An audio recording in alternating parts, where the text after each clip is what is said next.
Cuando Moisés huyendo,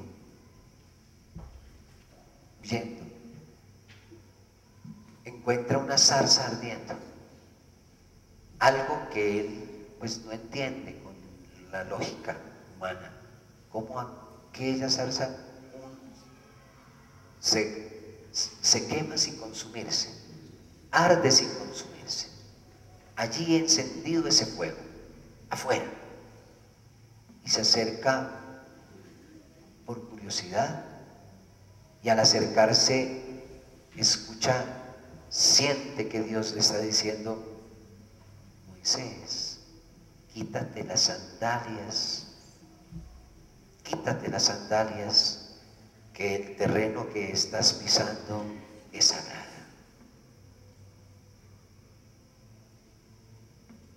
Descalzarse, bueno, y tenemos medias, pero descalzarse para acercarse y contemplar a ese Dios que habla de maneras, comillas, ilógicas.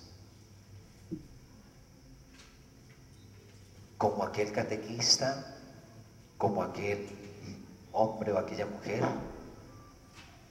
que se acerca a la vida de un niño: quítate las sandalias, porque el lugar que vas a pisar es sagrado.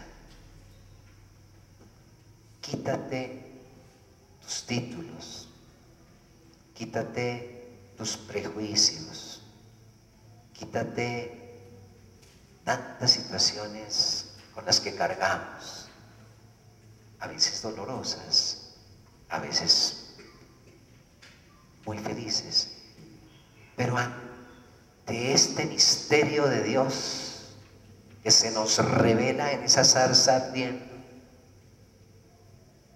quítate las sandalias, descálzate, para con el mayor cuidado contemplar a un Dios que te habla. Y esa zarza que para Moisés ardía afuera, cuando nosotros de verdad nos descansamos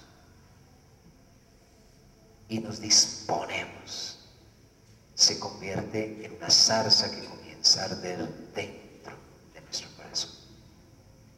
Comienza a arder porque esas palabras, esos gestos, esas sonrisas, esa paz que esos niños nos van contagiando, se convierten para nosotros en esa gran noticia. Moisés, yo te llamo, te necesito para que vayas a cumplir una misión grandiosa. Y Dios nos habla sin palabras, y Dios nos habla en la sencillez de ese niño o de esa niña que llega a nuestro atrio, de esa chiquita, de ese niño que aparentemente no sabe nada de Dios y que tiene a Dios dentro, porque en la forma más pura es imagen y semejanza de ese Dios misericordioso, todopoderoso. En la simpleza de un niño, como en la simpleza de un niño lo encontraron aquellos reyes que también se despojaron de sus coronas para poderlo contemplar, para poder abrir el cofre, tal vez no el que llevaban en la aljaba de sus camellos, sino en el cofre de su corazón, y poder adorarlo y poder ofrecerle su riqueza o su pobreza, porque el cuarto rey mago está aquí. Pero tenemos que despojarnos no solamente de las sandalias, sino de nuestras coronas, casi que de nuestros vestidos, para poder contemplar a un Dios en la simpleza de un niño, en la sencillez de un chiquitín, a través del cual Dios se nos revela, se nos manifiesta. No hay palabras. Tal vez no es para decir muchas cosas, sino para llenarse de la inmensidad del cielo en la mirada de ese niño, en la sonrisa de esa chiquita que está cambiando de dientes, en su cachete colorado. Ahí está Dios. Esa es la forma más pura de manifestársenos Dios. ¿Qué decir ante eso? Tal vez no tengamos corona, entonces me quito el sombrero. Tal vez no tengamos sombrero, pero aquí estoy, Dios. Y después de contemplarlo, Moisés bajó de la montaña del Sinaí con las 2 tablas del testimonio en su mano. Moisés no sabía, al bajar de la montaña, que su rostro irradiaba luminosidad por haber contemplado el rostro de Dios. Cuando contemplamos a Dios en esas imágenes tan elementales y tan sencillas como en la vida de uno de nuestros niños, o como en la Eucaristía, en la sencillez de una hostia, nuestro rostro resplandece.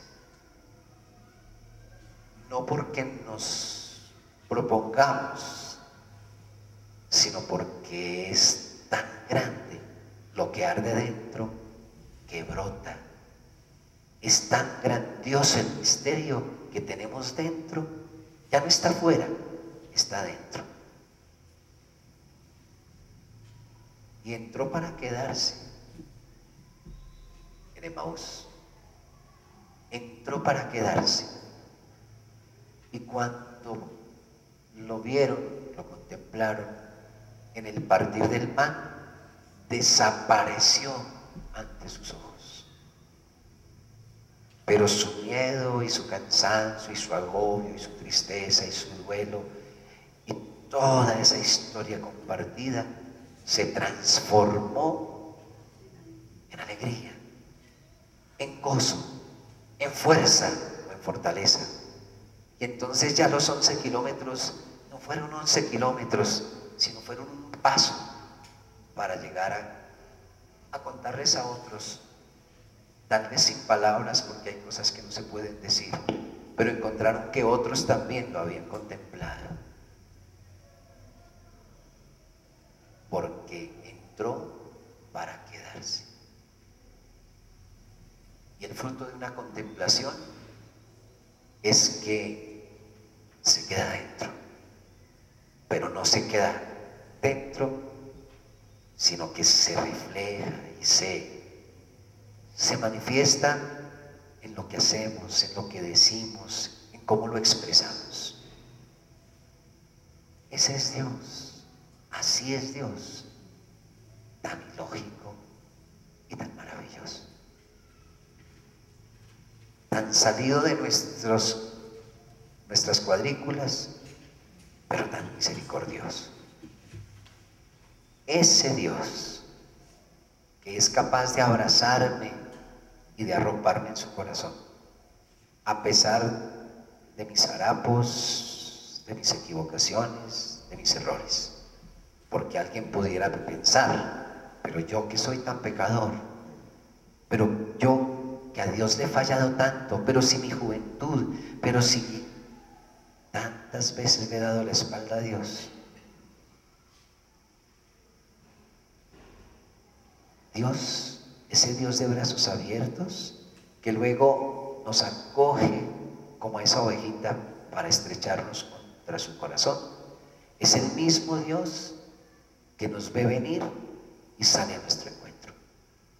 El mismo Dios que tal vez ni nos deja decir de que estamos arrepentidos, porque nos conoce, porque Él a nosotros nos contempla día y noche, y porque sabe que si nos acercamos a Él, tal vez no tendremos las palabras para poder decirle: perdóname, te he fallado, me he alejado. No, solamente nos abraza, como abraza a ese hijo que se ha ido, como abraza a esa ovejita que se ha perdido, pero la abraza y la estrecha contra su corazón, tal vez para querer meterle en su corazón su propio corazón, para cambiar su corazón de piedra por un corazón de carne, por un corazón de Dios. Y nos cambia y nos transforma, y nuestros vestidos tan a veces raídos se convierten en un vestido luminoso y glorioso, como aquel vestido que le puso a ese hijo, como aquel vestido que resplandeció en el monte Tabor y que otros no sabían cómo explicarlo. Ese es el Dios que Jesús nos enseña, que Jesús nos transmite y que Jesús quiere vivir en comunión con nosotros. ¿Cómo enseñárselo a los niños? Tal vez no hay que enseñárselo, más bien aprenderlo de ellos. No hay que enseñárselo, sino más bien dejar que entre para quedarse y luego reflejarlo donde estemos y con quien estemos. Nuestra misión, y ustedes lo saben más que yo porque ustedes me lo han enseñado, es la de Juan el Bautista: señalarlo. Ahí está. Somos instrumentos, somos simples instrumentos, o como dice Sofía, somos siervos inútiles, pero necesarios, porque ¿cómo van a hablar si no conocen? El reclamo del eunuco: ¿y cómo voy a saber si nadie me ha dicho?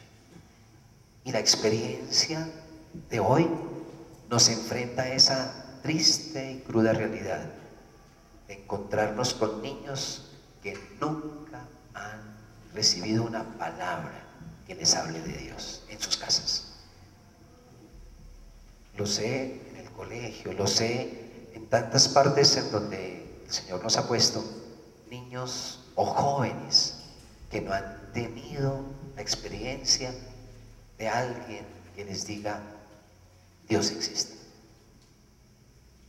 Y muchos de nuestros momentos actuales son la consecuencia de una falta de que alguien les señale: ese es